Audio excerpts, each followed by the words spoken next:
Good morning, everybody. So I'm Galal Elsayed. I'm one of the surgeons here at Doc Spine. What I'll be talking about today is virtual reality and its planning.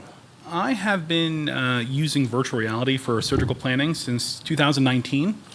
I've spent about 2,000 hours now total in virtual reality. I've used the headsets from across the market. The first one that I adapted to is the Valve Index. What I want to show you guys today is how virtual reality has played a role in my practice and how I use it now. Currently, I do quite a bit of endoscopy, double-digit cases a year in that. Right there in that black box is a frame that's kind of like what Dr. Hartle showed that was taped to the patient, but we found a way to vacuum seal it down to the patient. That is a form of navigation that I'm using in there in the endoscope. I found that using endoscopy and navigation together is really kind of a sweet spot. I really find that it shortens my case duration and it gets me where I need to be much more quickly. I've combined that now with the use of the legato, which is a monopolar that I use in the endoscope, and that's really clipped down the time in the operation from my perspective. And it's unlocked the ability to do rhizotomies much more quickly as well. So this is a case or an example of where I use this kind of combination of navigation, virtual reality, and endoscopy combined. This is a patient that is a mother of one of our physician assistants. It's a 71-year-old female with a 3-year history of was either right L2 or L3 radiculopathy who had relief with a transforaminal epidural steroid injection there at L2-3. No deficits except for right iliopsoas was slightly weak. No signs of myelopathy, and it failed all aggressive medical management. And on imaging, this is what we saw. So this is an adjacent segment that has an ossicle inside that foramen in the lateral recess that's overgrown from what I think is her previous fusion and is the culprit associated with her radiculopathy and the compression of that nerve.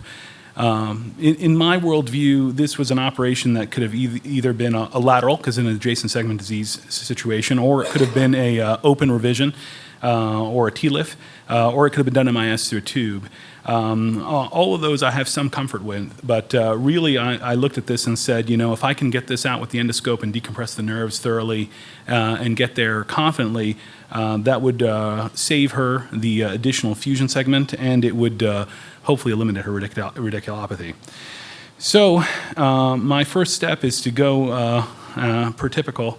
If you guys can hit play on that video, I'm not sure if you can do that or not. Maybe I'll try that. Yep.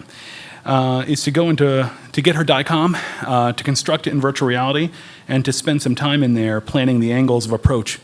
Getting an idea of what my approach is going to look like, getting an idea in virtual reality of what exactly that density of that bone looks like, because I can actually color the Hounsfield units different colors. And it gives me an idea of exactly what this person's anatomy really looks like in 3D with depth perception and stereopsis. It gives you a sensation of, oh, okay, I have a 34-degree angle away from the flat plane that I need to get into this segment through. And it gives you good information about what that ossicle looks like inside that red box you can see there in the center, and get an idea of that. That exiting nerve root is certainly under significant compression. There's no question there. And the traversing nerve root's also involved there in the lateral recess. So this is all stuff that I can see cutting through this in 3D with good stereopsis. This gives me confidence going into the surgery. You know, I think I have this is the postoperative result. It took me about 3.5, 4 hours of endoscopic surgery to take this out completely and to be able to mobilize the traversing and the exiting nerve roots. But we were able to get that ossicle out, and it's now, she's 8 months pain-free.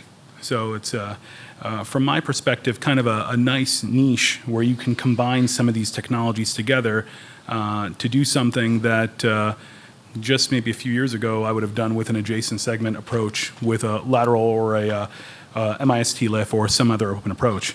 You know, when you look at these curves and you get an idea of where this benefit zone is, here I actually might have you might want to play that video there too. That's in a video from inside the case actually doing it there.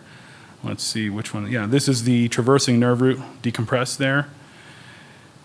Lifting it up, getting an idea. Oh no, this is a previous endoscopic discectomy. I was just showing it as an example of this technique of getting the disc out as another example of endoscopy. But this is where you have the maximal benefit, is this kind of endoscopic discectomy approach.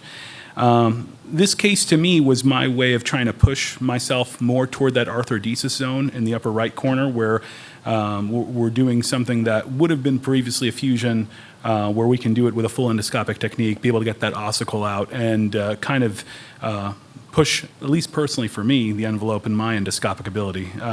I recognize that there are great legends here that have done much more difficult things, but what I wanted to show off specifically to you guys was you can marry virtual reality, navigation, and endoscopy together to make the case a little bit easier for somebody that's up and coming and junior in practice. So thank you so much. Appreciate your time.